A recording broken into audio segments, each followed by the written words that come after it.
Did you know there's a ranch in Texas where a single family owns more land than some entire U.S. states? Or how about the fact that a ranch that stayed in one family since before the Civil War just sold for $750 million? And where one ranch described itself as a country within a country. And today, we are going deep into the 10 biggest ranches in the entire state. And I promise you, by the end of this video, you are going to look at the word big completely differently. Let's start at the top. 9. The Coker-Knot. 06 Ranch, 150,000 acres. Davis Mountains, West Texas. Number 9 is a ranch where they still do things the old way. Not as a gimmick, not for tourists, just because that's how it's done. The Coker-Knot. 06 Ranch sits in the Davis Mountains of far west Texas, stretching from near Alpine all the way toward Fort Davis, covering somewhere around 150,000 acres of some of the most rugged and beautiful terrain in the state. The 06 brand itself was first acquired by David L. Coker-Knot around 1837, a man who served as a scout for Sam Houston at the Battle of San Jacinto and helped organize the first Texas Navy. His descendants moved into the Davis Mountains in the 1880s, and by 1912, the family had established what would become the modern Coker-Knot 06 operation, running Hereford cattle across the high mountain country. The brand is now in its 6th generation, currently managed by Chris Lacey, a direct Coker-Knot descendant. What makes the 06 truly special is that they still conduct their spring and fall roundups with 16 cowboys and a remuda of over 100 horses. Month-long operations conducted twice a year, looking almost identical to how it was done a century ago. In an age where helicopters and ATVs have replaced nearly all the traditional cowboy work, the 06 is one of the last places where you can see what ranching actually looked like in the Old West. And then there's this detail. Herbert Coker-Knot Jr., who ran the ranch through much of the 20th century, loved baseball so much that he personally funded and built a $1.25 million stadium in the small town of Alpine in 1947. Coker-Knot Field still operates today. A rancher decided his town needed a baseball stadium and built one. That is Texas in one story. 8. The Nunley Brothers.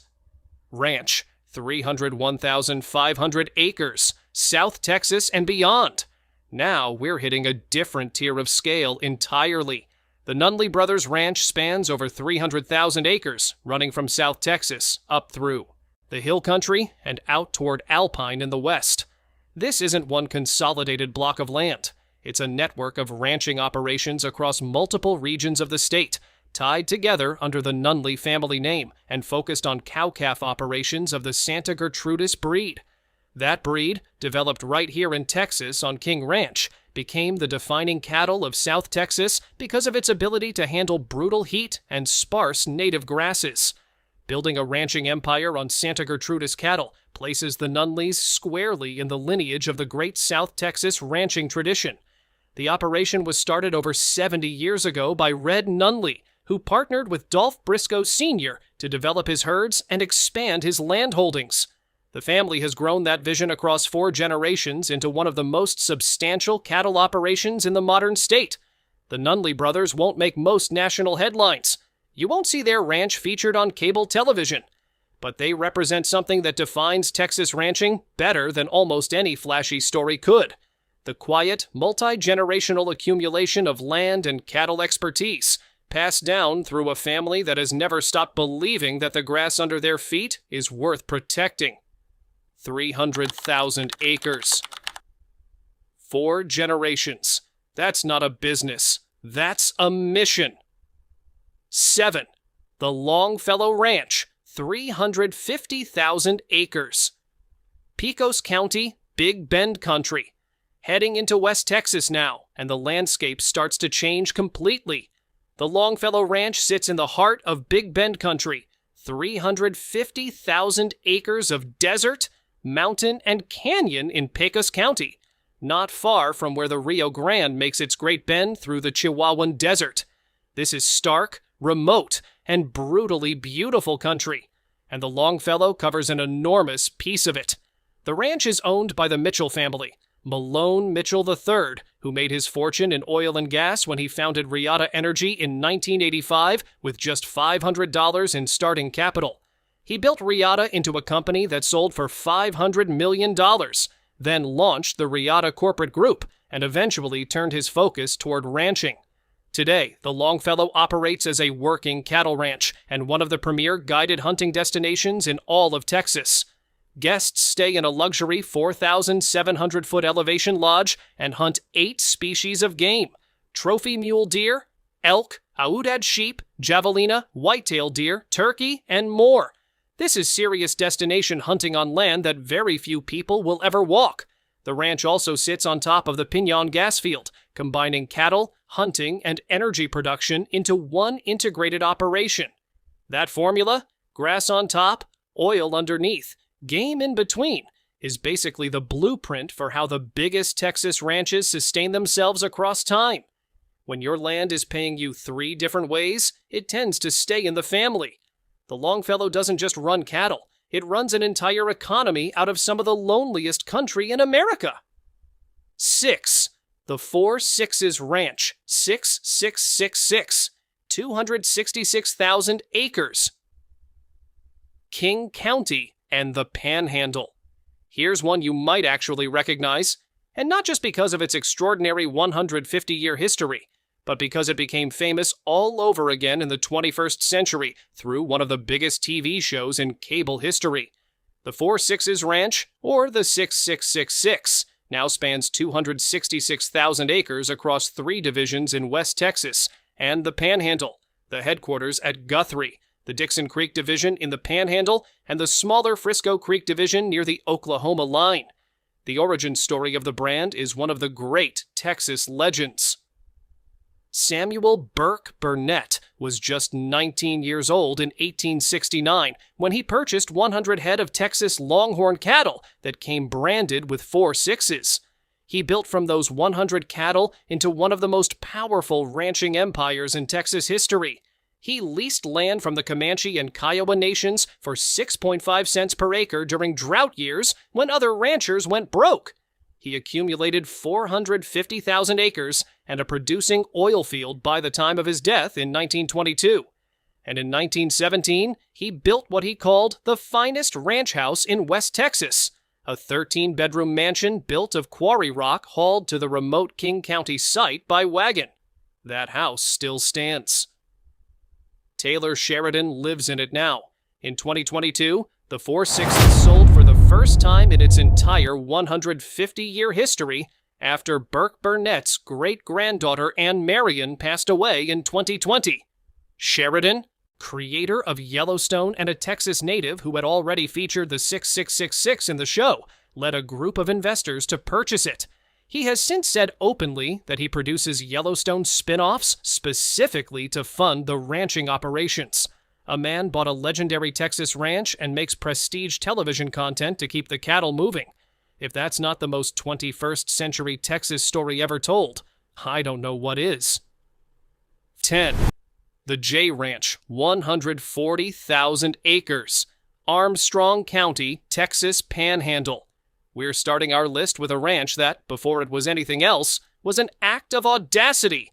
The J.A. Ranch sits in the Palo Duro Canyon of the Texas Panhandle, and it was founded in 1876 by a man named Charles Goodnight, one of the most consequential figures in the entire history of American ranching. Let's put 1876 in context. The Kiowa and Comanche had literally just been pushed off that land. It was open country, wild country, dangerous country.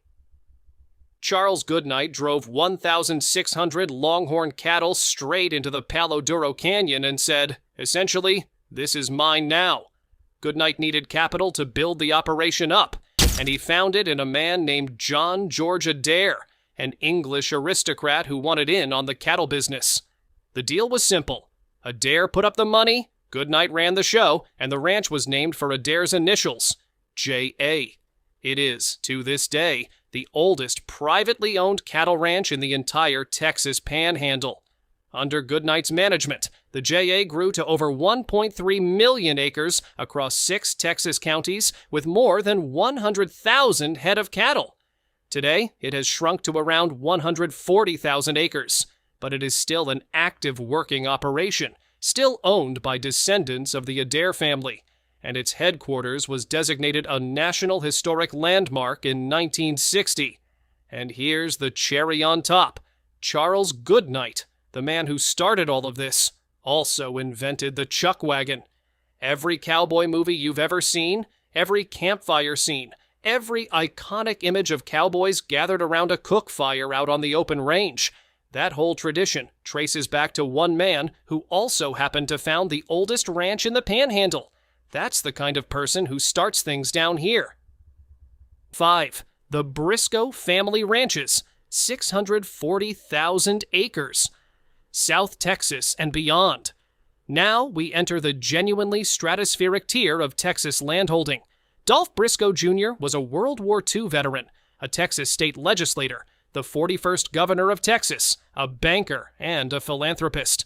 But before and after all of that, he was a rancher, and he became the largest individual private landowner in Texas history, with holdings at their peak exceeding 600,000 acres across South Texas and beyond. Briscoe inherited 190,000 acres when his father died in 1954. That alone would overwhelm most imaginations. But Dolph Jr. spent the next several decades methodically tripling it, not through a single windfall, through decades of patient, relentless acquisition. Buy land, never sell. The oldest Texas ranching philosophy there is. He ran Santa Gertrudis cattle across South Texas on operations like the Catarina Ranch, raised sheep, produced mohair, and drilled oil wells. By the time he was governor, Briscoe and his family controlled a ranching empire worth $40 million. At 1970s, valuations spread across multiple counties. There's one piece of context that stops you cold when you sit with it. Dolph Briscoe's grandfather, Andrew Briscoe, signed the Texas Declaration of Independence. His grandson became the state's largest individual landowner. That's a family that didn't just live through Texas history. It made it. Briscoe died in 2010 at 87 and was buried at his Rio Frio Ranch near Uvalde. The family's descendants continue to operate the ranching holdings today. 4. The O'Connor Ranch, 500,000 acres. Sheenyah, South Texas coastal prairie. Thomas O'Connor arrived in Texas in 1834 from County Wexford, Ireland, sailing over with his uncle, who carried a land grant.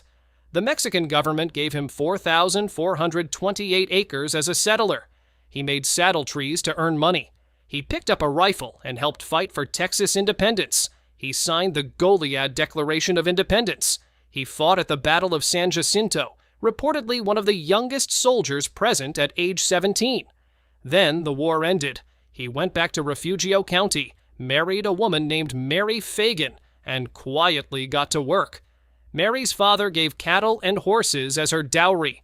O'Connor grew that herd and sold it in 1873 for $140,000, then took every cent and bought land.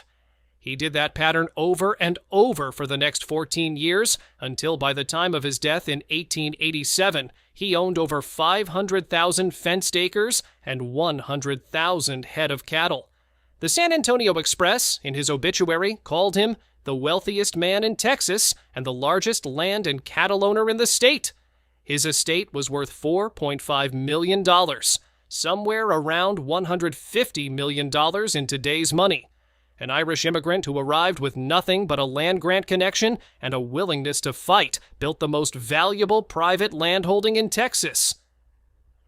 The O'Connor Ranch has since been divided among descendants across various family branches, but the legacy endures. Conservation easements have recently been placed on portions of the coastal prairie land, protecting it from development. The Nature Conservancy identified this coastal prairie as among the most important areas in the United States for migrating, wintering, and breeding shorebirds, a classification that describes what an Irish immigrant's cattle empire looks like nearly 200 years after he first set foot on it. 3. The Wagoner Ranch, 520,000 acres. North Texas, 6 counties. The Wagoner Ranch has a nickname, the largest ranch under one fence in the United States. Roughly 520,000 acres, almost 800 square miles of North Texas rangeland, all enclosed within a single, continuous fence line. Not a patchwork of land spread across the state. One fence, one property.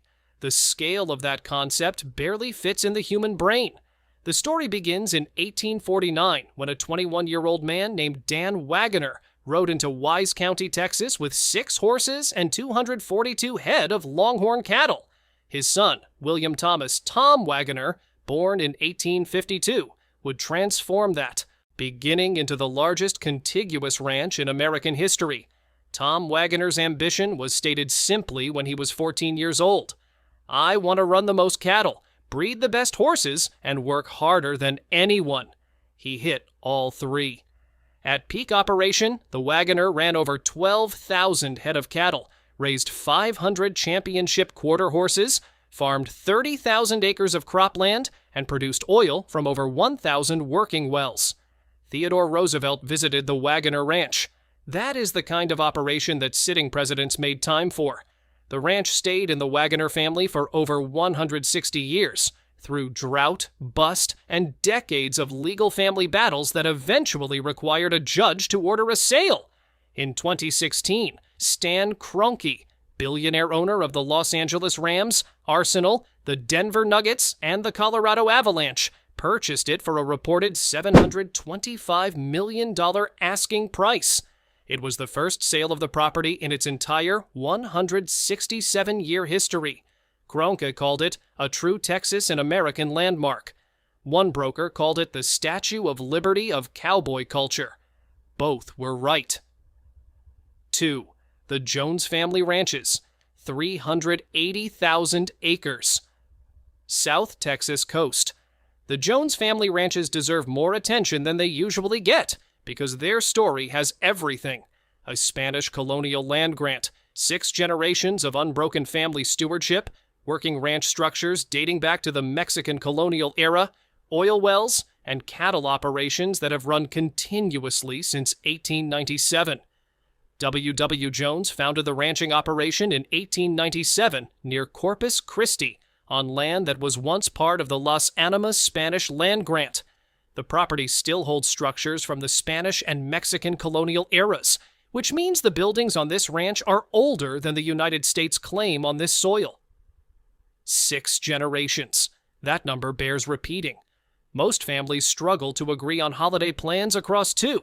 The Jones family has operated a working cattle ranch on the same South Texas coastal land for over 125 years, welcoming guests to stay in the historic main ranch house, leasing hunting rights, running cattle, and producing oil from wells across the property. The combination of cattle, hunting, guest hospitality, and energy revenue is what makes a ranching empire of this scale economically viable across time. There is no single revenue stream on a ranch of 380,000 acres. There are several interlocking ones, each reinforcing the others.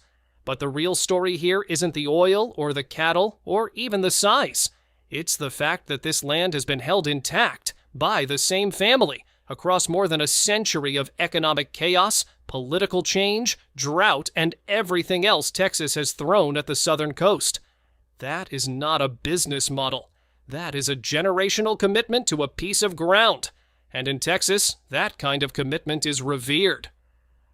1. The King Ranch, 825,000 acres, Rhode, South Texas. Here we are, the one every other ranch on this list is measured against. The King Ranch, 825,000 acres of South Texas between Corpus Christi and Brownsville, spread across 6 counties, covering nearly 1,300 square miles. The largest ranch in the United States, bigger than the entire state of Rhode Island. Operating continuously since 1853, which means it is older, as a functioning institution, than most American cities. Captain Richard King was a steamboat captain who had made good money navigating the Rio Grande.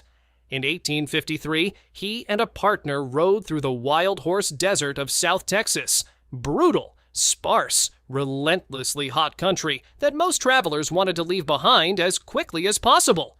Richard King saw a cattle empire. He bought a Spanish land grant called Rincon de Santa Gertrudis, 15,500 acres, for less than 2 cents an acre. Then he kept buying. He made over 60 land purchases in his lifetime. By his death in 1885, he owned more than 500,000 acres and was by most accounts the richest man in Texas. King's early herds were wild South Texas longhorns, but his ambition went far beyond what he started with. During a drought, he traveled through northern Mexico and purchased cattle from struggling village residents at fair prices. Then, and this is the King Ranch story that gets told for generations, he invited those same families north to work on his ranch. Their descendants, the Caneños, or King's people, have worked the land ever since. Many still live there today. They are as much the heart of King Ranch as the cattle and the grass. After King's death, his wife Henrietta and son-in-law Robert Kleberg took the helm, and what followed was one of the most remarkable runs in American agricultural history.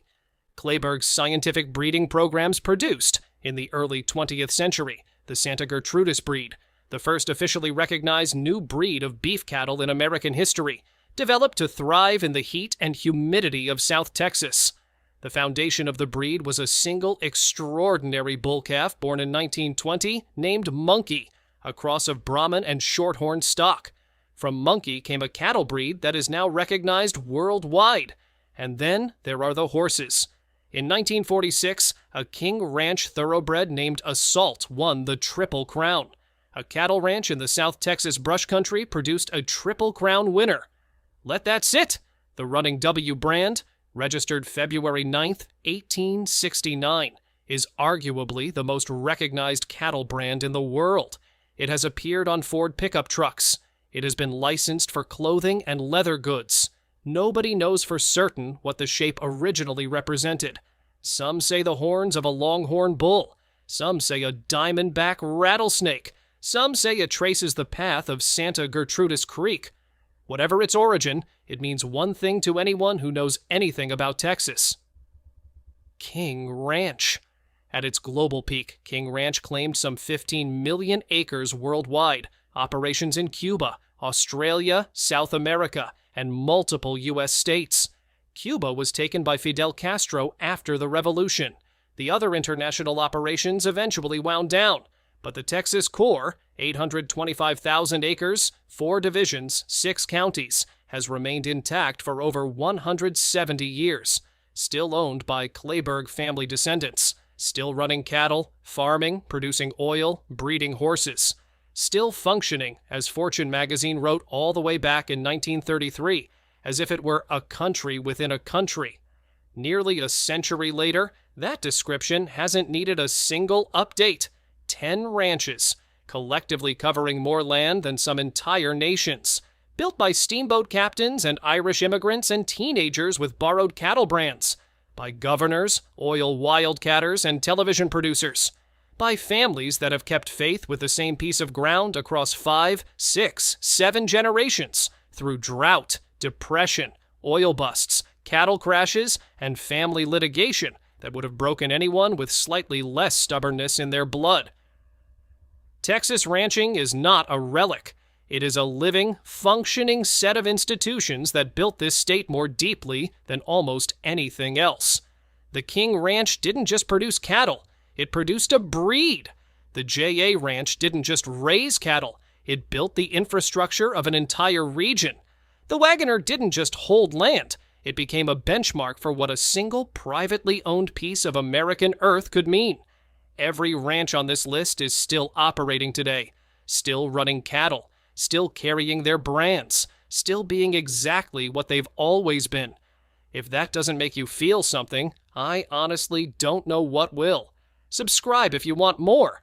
There are stories on these ranches we haven't even gotten to yet.